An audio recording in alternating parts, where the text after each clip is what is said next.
Good afternoon one and all.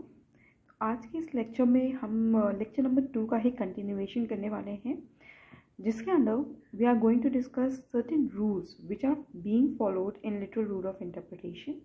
They are named as jusdem generis, casus omissus, and the maxim expressio unius est exclusio alterius. So first we are going to talk about the maxim jusdem generis.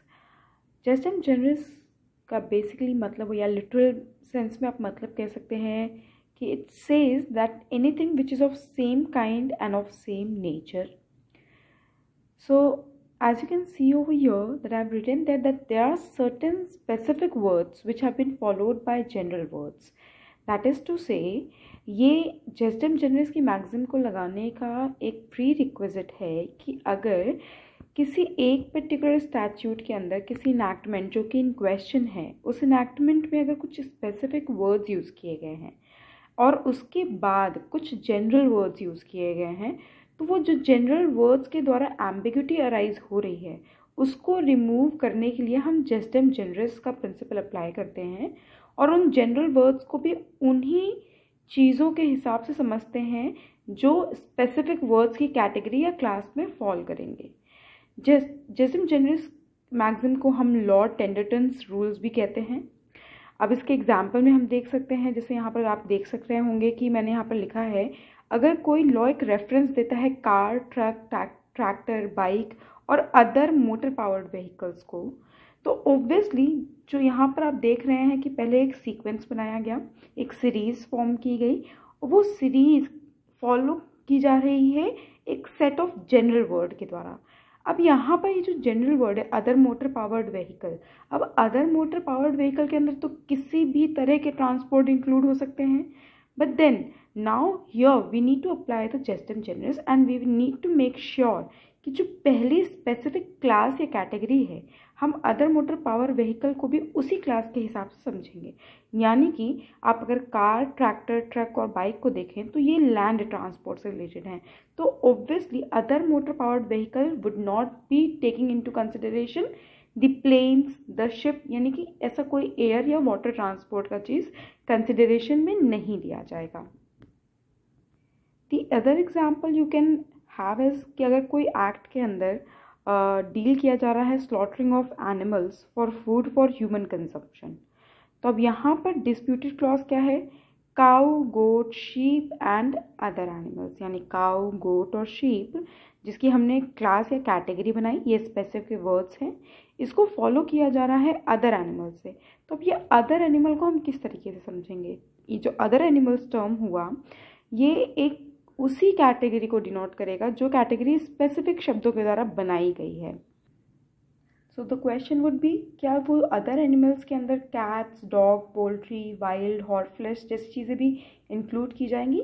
तो again in the present context हम फिर से जस्टिम generous को apply करेंगे और accordingly उसका answer find out करेंगे. Now we have in picture the very important case which is of Regina versus Edmundson. इस केस के अंदर जस्टिम जनरस को लेके एक बहुत ही इंपॉर्टेंट रूलिंग दी गई थी, विच इज़ कि अगर जनरल वर्ड्स फॉलो करते हैं किसी स्पेसिफिक वर्ड्स को, तो वो इस जनरल वर्ड्स खुद कन्फाइन कर देते हैं अपने आप को उसी सेम काइंड से जो क्लास बनाई गई है स्पेसिफिक शब्दों के द्वारा, यानी स्पेसिफिक वर्ड्स द्वारा. और कहीं ना कहीं ये जो जस्टिम जनरस की मैक्सिम है ये जजेस को हेल्प करती है to restrict the scope or the application of the general words which have been used, है ना. तो accordingly हम जनरल वर्ड्स को उसके प्रायर यूज हुए क्लास और कैटेगरी के थ्रू ही समझने की कोशिश करेंगे. And that is all about the maxim ejusdem generous.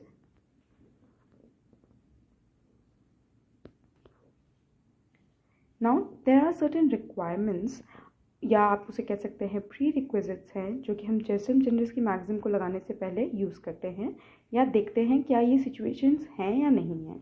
तो पहला तो है एन्यूमरेशन ऑफ स्पेसिफिक वर्ड्स, यानी obviously there should be some specific words. अब ये स्पेसिफिक वर्ड के बाद हमने दूसरा जो एक प्री रिक्विजिट देखा था वो क्या था कि वो स्पेसिफिक वर्ड्स के बाद कोई एक जनरल टर्म यूज़ होना चाहिए. थर्ड रिक्वायरमेंट इज़ कि जो जनरल टर्म यूज़ किया गया है उसके द्वारा कोई कॉन्ट्ररी लेजिस्लेटिव इंटेंट डिपिक्ट ना हो रही हो। नेक्स्ट इज वो जो सीरीज ऑफ एन्यूमरेशन है, यानी कि जो स्पेसिफिक वर्ड्स है वो अपने आप में एक कैटेगरी फॉर्म कर रहे हों या क्लास फॉर्म कर रहे हों। और the last one is that the category should not be exhausted, यानी ऐसा कोई एग्जॉस्टिव टर्म यूज ना किया गया हो जिससे कि ये पता चले कि ये जनरल वर्ड्स और स्पेसिफिक वर्ड्स ये दोनों ही अलग अलग हैं। There is one more very important case law under this gestum generis, that is of Evans versus Cross of the year 1938.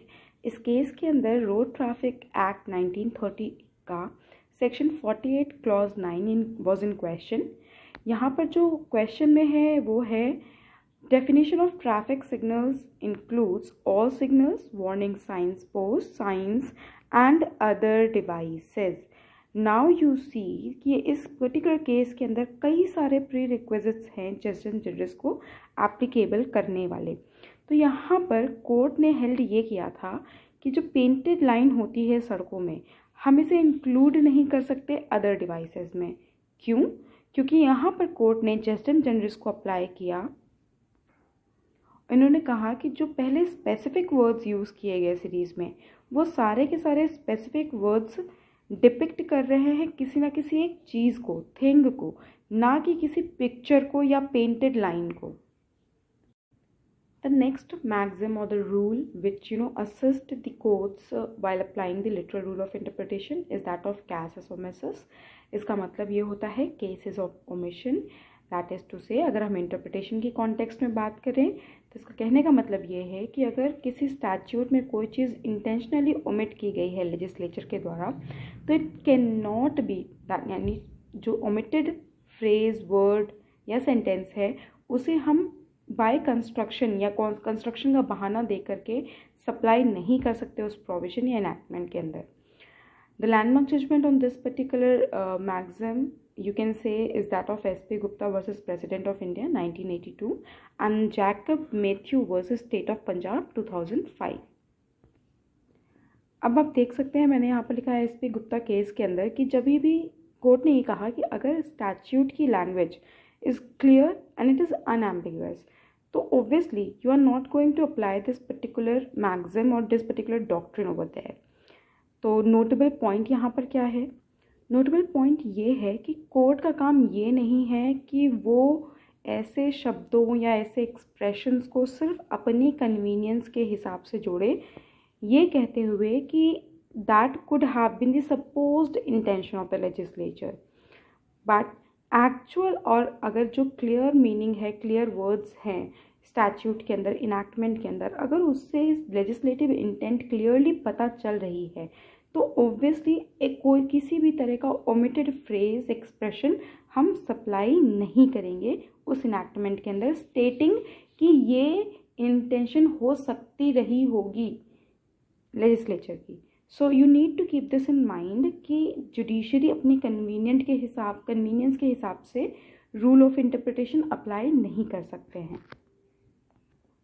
ये other example is that of case of Jacob Matthew versus state of Punjab 2005।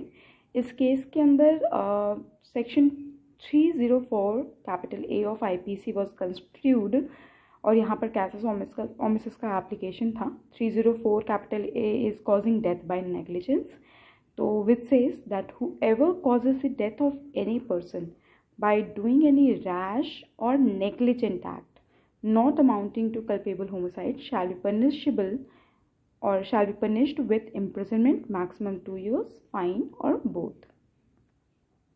Court ने इस particular case के अंदर gross word को supply किया which has technically not been omitted. आप ये नहीं कह सकते कि ग्रॉस वर्ड यहाँ से ओमिट किया है, उन्होंने रैश और नेग्लिजेंट एक्ट को ही एक दूसरा नाम दिया है। तो यहाँ पर ये नहीं कह सकते कि आपने कैसस ओमिसिस की मैगजीन को कॉन्ट्राडिक्ट किया है, बट हाँ कोर्ट ने यहाँ पर रैश और नेग्लिजेंट एक्ट के लिए ग्रॉस वर्ड को सप्लाई किया to make the legislative intent much more clear. Now comes the maxim of expressio unius est exclusio ulterius। इस maxim का मतलब होता है to express one is to exclude other अब इसका एग्जाम्पल हम इस तरीके से समझ सकते हैं कि अगर किसी स्टैट्यूट में रेफ़र किया गया है लायन और टाइगर ओनली को, तो it will obviously not include leopards और any other kind of wild animal.